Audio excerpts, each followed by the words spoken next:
اس کے ماں باپ نے بڑے لاڈو پیار سے اس کی پرورش کی تھی۔ بیٹی جوان ہوئی تو والدین کی رضامندی کے بغیر کالج کے بس کے ڈرائیور سے خفیہ نکاح کر لیا۔ باپ کو جب پتہ چلا تو بیٹی نے کچھ ایسا جواب دیا: ابا جان، میرا نکاح ہو چکا ہے، بہتر یہی ہے کہ آپ اپنے ہاتھوں مجھے رخصت کر دیں، ورنہ میں خود ان کے پاس چلی جاؤں گی۔ مجبور باپ نے کہا کہ بیٹی، اگر تمہارا یہ حتمی فیصلہ ہے تو آپ نے اس گھر سے جو کچھ لینا ہے وہ لے لیں اور خود ہی اپنے شوہر کے پاس چلی جائیں، لیکن یہ یاد رکھنا اب آپ کا ہم سے اور ہمارا آپ سے کوئی تعلق نہیں ہے۔ آپ ہمارے لیے اور ہم آپ کے لیے مر گئے ہیں۔ وہ لڑکی خوشی خوشی سامان پیک کر کے اپنے شوہر کے پاس چلی گئی۔ تقریباً 8 سال بعد اس کی ملاقات اپنے ایک قریبی رشتہ دار سے ہوئی۔ وہ اس کو اپنے گھر لے آیا۔ خیر خیریت دریافت کرنے کے دوران اس لڑکی نے زاروں قطار رونا شروع کر دیا۔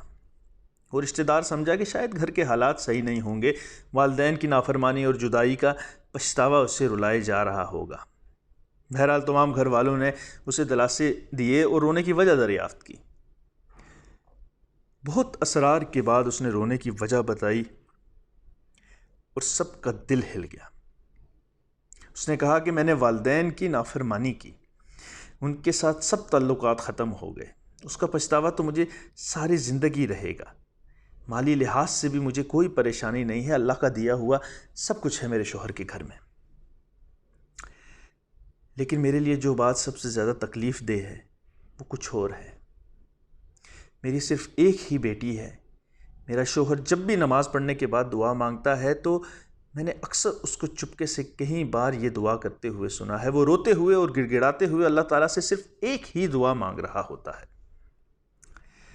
یا اللہ میری بیٹی اپنی ماں پہ نہ جائے، یا اللہ میری بیٹی اپنی ماں پہ نہ جائے، یا اللہ میری بیٹی اپنی ماں کی طرح کبھی گھر سے بھاگ کر شادی نہ کرے اور اپنے والدین کی عزت کو یوں رسوا نہ کرے۔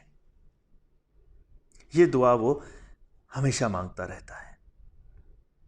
پیارے دوستو، یہ دعا تمام لڑکے اور تمام لڑکیوں کے لیے ایک پیغام ہے، ایک نصیحت ہے اور ایک اعلان ہے، اگر کوئی سمجھ سکے تو۔ اللہ تعالیٰ کسی بھی ماں باپ کو اپنی اولاد کی رسوائی سے محفوظ رکھے، آمین۔ اس پیغام کو جتنا ہو سکتا ہے آگے شیئر کیجیے تاکہ یہ کسی کے لیے بھی شاید نصیحت کا سبب بن سکے۔